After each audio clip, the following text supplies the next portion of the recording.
Alrighty, ladies and gents. Welcome to a 1v1 between Daniel and Chris. We've got the American down here, Daniel, best player in the USA, no dispute. Very good and quick player, Danny Boy, playing as the Huns. And then we've got Chris, who is from America's Top Hat, a.k.a. Canada, over here playing as the Chinese. And honestly, this is a very, very difficult matchup for the Huns. If the Chinese can get some walls down, if the Chinese can play safe, it is going to be really tough for the Hun player. But as I look at Chris's map, you've got a pond here, you've got a pond here. It's very open, though I think he could get the walls down. Maybe he won't be able to play as safe as is needed to stay secure against Daniel. So I actually told this story earlier, but Chris recently returned to the game. He's an all-time great, was super dominant for about a decade there in the mid-2000s alongside Doubt. And returned to the game. Initially, it looked like he really wanted to be competitive and play in events and whatnot. And I forget what event it was. I think it was a Red Bull event, like Red Bull 2, Red Bull 3. But it got down to a decider. Best of 7. Whoever wins gets into whatever Red Bull that was. And Daniel won 4-0. And Daniel kind of did that to a couple of the returning players. Like Jordan. Obviously, Jordan has really shown his worth now. Jordan's top 10, in my opinion, at the moment. But when Jordan returned, it was the same with Daniel. I think Daniel beat him like 2-1, 3-1, something like that. He was kind of like the gatekeeper for these returning pros for a bit.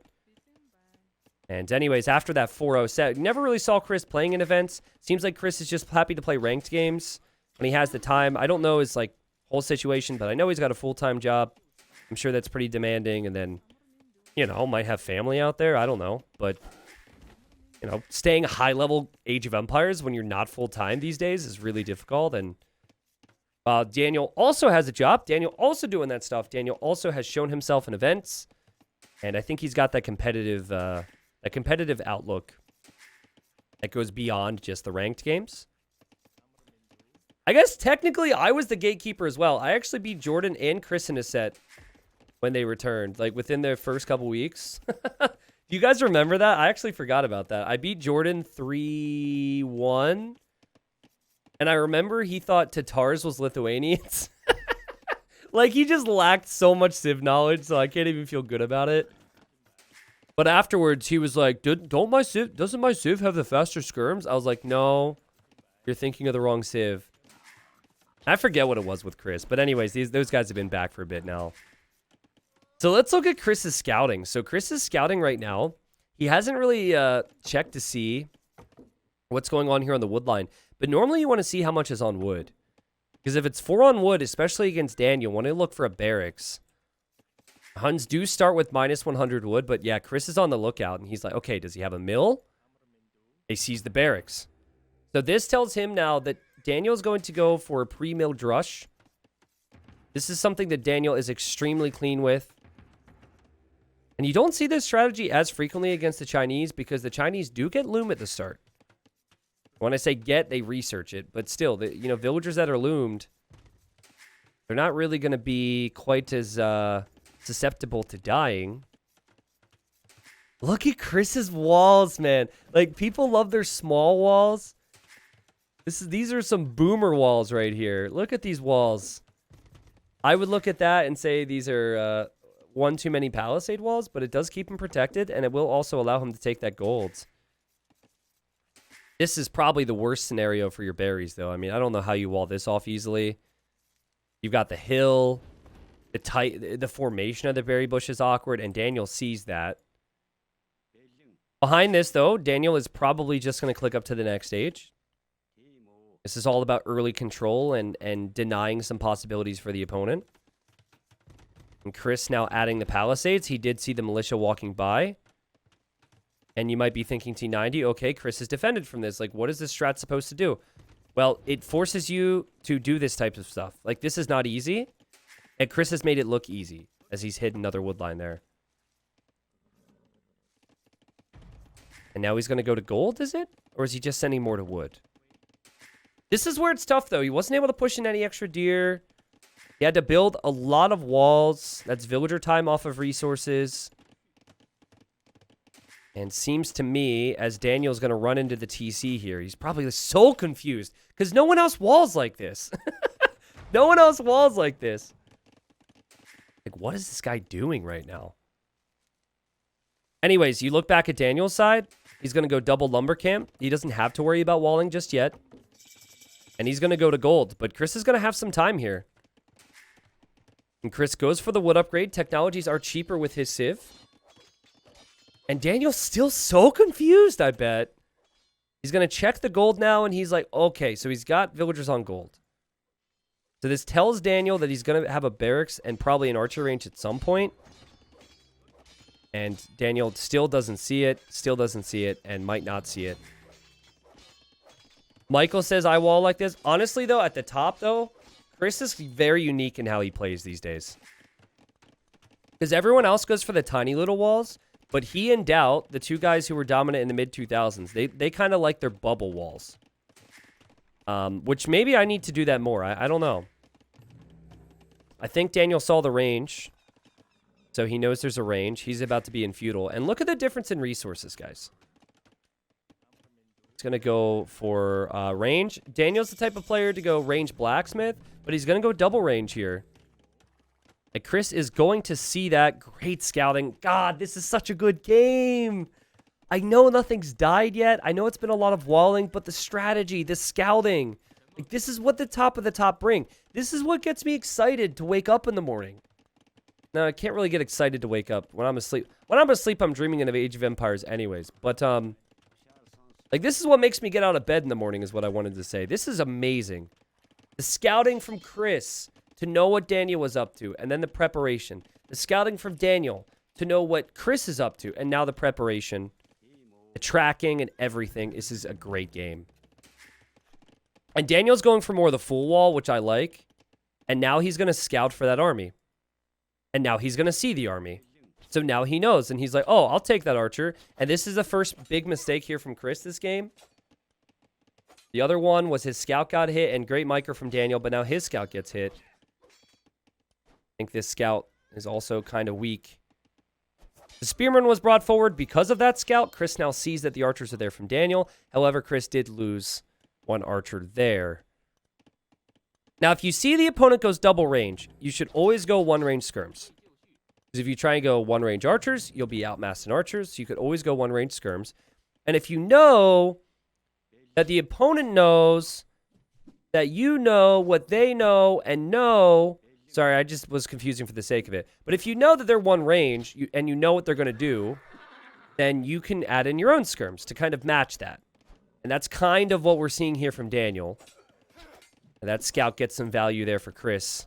And now Chris is going to lose his skirm. And now Daniel's sitting behind the wood line. Daniel is, and let me just check the APM real quick, I think faster. Typically, you're going to see him higher on the APM charts. But it looks very even there right now. And Daniel, he's taken more initiative in this game. But I mentioned how defensive you want to play as the Chinese. We now have the second range for Chris. And again, I'm loving this. This makes me happy. This is a great game. I love the Civ matchup too. I think there's so many fun things to do with the Civ matchup with Huns, as long as you're not overwhelmed in early Castle Age against the Chinese. This is awesome. This is great stuff. Now, Chris opting for armor, that's not something that Daniel does a lot. Armor helps with your skirms tanking damage from the archers, but armor does not really affect your... doesn't affect the situation if you're fighting skirm v skirm. It's so funny. They've got like the same ratio of units right now. It's just that Daniel has a little bit more. And that little bit more, and also the lack of TC idle time for Daniel could just come back to the fact that he doesn't have to make houses. And he didn't get pop capped. But Chris noticed that armor wasn't in yet for Daniel. And he's trying to pounce on this, but he's run too far here. And we've got beautiful side-by-side micro. They also have to macro at the same time. Looking at this, we've got 15 farms. Barry's almost gone. Versus 15 farms. Barry's almost gone, baby. Remember, though, techs are cheaper for Chinese. So, like, that's the thing, is this matchup is so tough for Huns. Because Chinese, as long as they don't take early damage, with cheaper techs, they have more options than Huns. I do think Huns have the potential to overwhelm any civilization. They can go for lots of cav archers combined with skirmishers maybe to open up the next stage. I think that's what Daniel will have to do. But Daniel is also not really a cav archer player. He's more of a crossbow skirmisher player. So we'll see what his preferences are. I would love to see either player get wheelbarrow right now. I'm loving Daniel's production, though. Daniel's just had more consistent Vil production, more consistent TC production. I love the fact that he's got the archers behind, and he doesn't have his archers in the main group. There's not even an opportunity for Chris. And Chris just falls back to his hill, tracking the army from Daniel.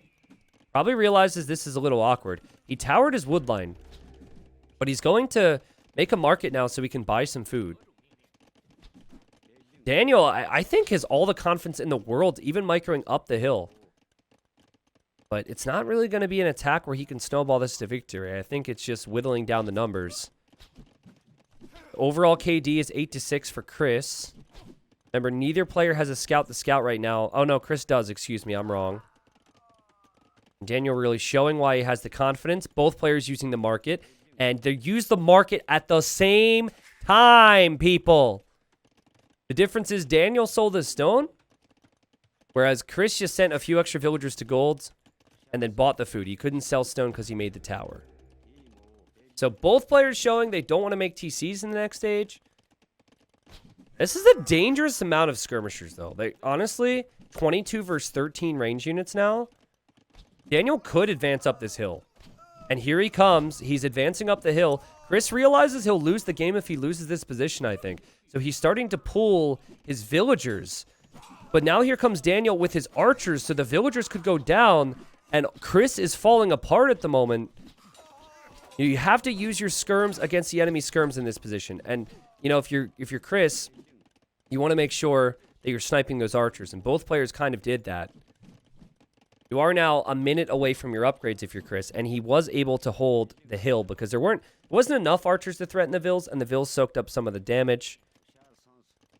That actually ended up being pretty good for Chris there, in all honesty. And would there be a stable? You know, you're always thinking maybe you go stable here. But I think stable would be a bit dangerous for both of them because we're probably going to see more gold units made, like crossbow and cav archers. Why not just buy a tower and tower the gold? But why do that if you're skilled enough to hold it? It's a waste of gold. It's a waste of villager time to build the tower. And to be completely honest, if you don't have the military there to protect it anyways, it's going to be a problem. But yeah, if the situation was bad, you could do that. These guys, not so bad. God, it bothers me Chris doesn't at least auto-scout. Like, so many of us nowadays are using those new tricks. Auto-scout. But he must have found that. I don't know if he left that on attack stance or what. Look at Daniel. So Daniel, this is a smart move. He knows elite skirm is a problem. He separated his elite skirms. He's sending a crossbow army out. Now, does Chris sense that? Did Chris know he lost his scout? Elite skirm in, Bodcanero in. This takes a long time to complete. Chris is... God, Chinese are so sick. He can do everything right now. Gold position not looking so good for Daniel. He actually sold his stone. So he's not able to do much with this. It feels like Daniel's army here needs to get some value. It could always get some value. Daniel, a couple seconds away from completing Elite Skirm, will have just enough gold to make a Scorpion, but I think he would have wanted a Mangonel. And being off of gold means he can't really make anything offensive. Just defending, which against Chinese could be a problem, but this is Chris's point of view. It's been a while. Chris reacts, though. The crossbows come in. Is this the tourney set right now? Or is this a ranked game? What in the world is this? That said, you could tell Chris had some of his unit on stand ground because of that, and he took some shots he shouldn't have. And Daniel just pounced right underneath the tower. Well played from the American. That said, Chris should clear this. This has just allowed Daniel to move back to his gold with a bit more confidence. And it has allowed Daniel to move out in the middle with a bit more confidence. Still a very close game. It is now 30 kills, 27 deaths, and Chris is going to come right back in. This is so good, and I don't think Daniel's ever expecting this. Chris is going to run in here, and he will know that Daniel doesn't know. He will know that this is going to screw over Daniel, because if Daniel would have had army there, or he would have seen it already. And so some great damage for Chris, but Daniel, you can never run home now. right? You always have to run forward because if you don't continue, obviously you need to deal with this, don't get me wrong. But if you don't continue some type of an attack, Chris is going to have a big advantage. I think Chris does have that advantage now. He clears that up. He's got the army lead. Daniel's economy is just been torn to bits and pieces. And it is recovery time now for Daniel. You look at the overall idle time in this game. If I can find it somewhere here. That idle time is going up big time. I'm curious now if Chris goes for a TC. I mean, man, his resources are insane. Someone not even having horse color, those resources are insane. Oh, he's getting ballistics now, guys. I think the crucial timing in this game was when Daniel couldn't make a mangonel and he had to make a scorpion. I honestly think that was the thing. Because he would have gone for a mangonel if he had the choice. Chris has to be careful here because there is a scorpion here. But I think the mangonel just packs so much more of a punch. And it would have meant that Chris would have been in a worse spot in other ways in the game. Daniel garrisoning for some reason. I don't know why. I guess he's pulled too many vills. He'll send the skirms over there. And he wants to add a TC there. Oh my god, this map's so crazy. TC, the bottom of the map. I heard Dow complaining about it last night. I don't know what's going on with some of these maps. It's crazy. Crossbow goes down, though. And now Chris... You know, he wasn't really as assertive as maybe he needed to be. He does have ballistics. I kind of like to see him pull back and defend and then send an army around this way to hit the wood line, but no second TC yet for Chris. I mean, because of Chris's TC idle time, the Vil count's just about even. But Chris has wheelbarrow. Chris has the Castle Age wood up. And you have cheaper technologies with Chinese, and you have more options. So if you're not playing into a ton of Cav archers, I feel like you're just playing into something that Chinese could do better than you at this stage. It was so important that Chris defended earlier, and he did do so nicely. And Daniel comes in on this side.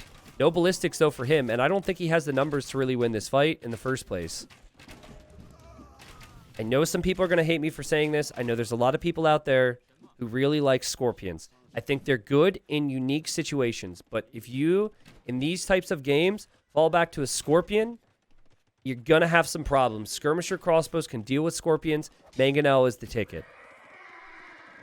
Great job from Daniel to get out of there. You could tell he used attack move with that one shot there, and he saw the knight, so now that's a heads up for him that this is going to be knights for Chris. I mean, Chris's base is still wide open. He's now fallen behind in Vils, but he's got more military. Daniel, though, can he... He has ballistics now. Can he get enough in the way of skirms? You know, Chris, guys, he doesn't have any armor yet. He doesn't have any armor, so I don't think his knights are going to do that much. Obviously, pressure's on here for Daniel, but that one knight can be dealt with. And then Chris will have a scorpion and skirmishers to worry about. Chris has got to be careful here. Great recovery from Daniel. I talked about the APM earlier. I do think he's faster. Sick job from him to get the second TC. Sick job from him to hold. Now he's mixing in Cav archers, guys. And we're going to see the Cav archers because of the knights. Once the upgrades come in, you're obviously going to have some problems. Daniel really wanting to move out, though. He doesn't have a lot of control. Chris can do so much with control right now. Another scorpion bites the dust, but so do the knights. And Daniel's got enough on gold where he's got that Cav archer mass in the near future. 88 pop versus 89 pop. I say this with certainty. This is probably the most competitive ladder game that I have cast in like weeks. This is really good, really fun, crazy back and forth. It almost feels like it could be some type of an event or tourney. I like that feel. Don't need it all the time, right? But, you know, sometimes ladder games can be, okay, this person's better, this person wins. It's just not super competitive. This has been real competitive. And still could swing either way. Great job there from Daniel. And I think Chris needs TCs now. Look how crazy Chris's base is.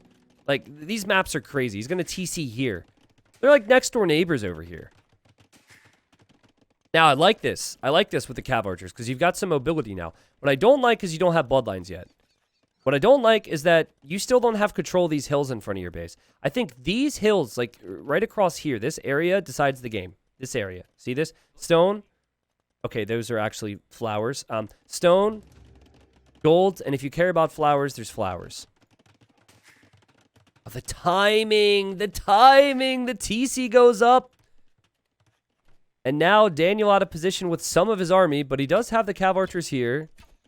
They'll get some good starter hits in here on the Knights. And then he can swing the Scorpions and Skirmishers over against this army. Daniel's going to be a nerd with this, and this is the first time Chris has had to deal with getting hit. Guys, look at the TC idle time. Okay? This is maybe the difference. Daniel's able to keep his TCs moving while also doing everything else. Chris may be struggling a little bit in that regard. Here you have the micro, though. Both players wanting to fight while on the hill. And Chris with a little back and forth. He's using the Knights to dodge shots, which is leading to pretty good engagement for him, actually. I don't know if it's good enough. Daniel, of course, has to run with this army. Chris's Siege Workshop in the middle looking very lonely. And yes, Chris does need to back away for now. The Cav Archers now receiving Bloodlines, which gives them more HP, which is kind of a must. And Daniel's other TC is here. Oh, God. I mean, they really have to do something. Like, I'm actually okay with elevation. I really like big hills on crucial resources. But the tiny little hills are affecting TC spots. This is... They're like... I mean, you have to play the map, so there's an argument that you don't add that town center in the first place, right? I think there's a very strong argument that you just don't add this TC because it's a target for the enemy, but still... Here's another group of Cav Archers. And they will get some kills. I don't know. Like, I feel like the first person to start to trickle some villagers onto stone could do a really good job in this game. This ball is still proving really tough to deal with. Daniel, though, will have a mangonel. And I feel like if Chris were to react to Cav Archers while also doing something else, he could get rocked. And he sees this. He's poking away here. He's got 50 army, man. 50 army. And it feels like army is going to be what wins this game. Like, I can't say that the 20 or so villagers that are here for Daniel are really that efficient. And that's the difference. 20 villagers is the difference right now. The Cav Archer raids are just not going to do it. Like, here, Chris found the TC spot. So he's protected there. Plus, the skirms will deal with that. And I talk about it a lot as Chris uses the Knights to take out the siege there. And also is running towards the TC, but the time where Cav Archers are effective is early castle. If you have the time to mass them, that's where they become the most effective. Or if you get up to around 20 of them, that's where it becomes effective. So Daniel's going to need to mass, I think, instead of going for the small raids. We said it when we saw it. We as in I, but as in we, because this is a team effort here. The TC's down. Chris went for the ram push. I like it. I don't think it was even necessary for one TC, but it definitely makes sense if there's another TC there. And Daniel's like, I can't deal with this. And where else do I build a town center? Like, I genuinely don't even know. Like, in the corner, maybe? Chris has so much army, and it's comprised of 38 skirms. There's no answer to 38 skirms. The answer would have been mangonels. But there were enough engagements where Chris was escaping with his skirmishers, where he just kept making more, kept banking up the numbers because he was up against mainly scorpions. And I think Daniel's in big trouble now. I think we could be really close to the GG moment. Yes, Daniel has the villager lead, but I don't really think that this villager lead amounts to much here. And, oh, Chris with the micro. He knows if he takes us out, this is his moment. Oh, and it's good micro. Good micro. Age is just a number. Chris takes out the mangonel. Daniel taps out and calls the GG. That was a really, really good game. So let's talk about where it went wrong for Daniel. Well, that one moment where he was pushed off of gold, I think made all the difference. He added a scorpion, wanting a mangonel. I can guarantee it. He didn't have the gold. So the timing there for Chris was so good. It was also a pretty confident moment for him because he kind of knew Daniel was coming to his base. But sometimes what you do is you run forward with your army if they're coming to your base, and all your new units go home. And, you know, he had a tower in one area. Maybe he just wanted to take his chances. It worked out. I think what also worked out for Chris was maybe delaying the town centers a little bit. I know that Huns don't have to spend wood on houses and all that. But, you know, he stayed 1 TC for a while. And I think that translated into having more army. Now, if Daniel had mangonels, then maybe it's a little different. I think there was 1 or 2 engagements there where if it was Mangonel instead of Scorpion, Chris never has 50 at this stage. But one thing I'm certain on here, one thing I am certain on is that this TC was a mistake. I think instinctively Daniel felt, okay, I'm ready for the 3rd TC because that's kind of the normal play.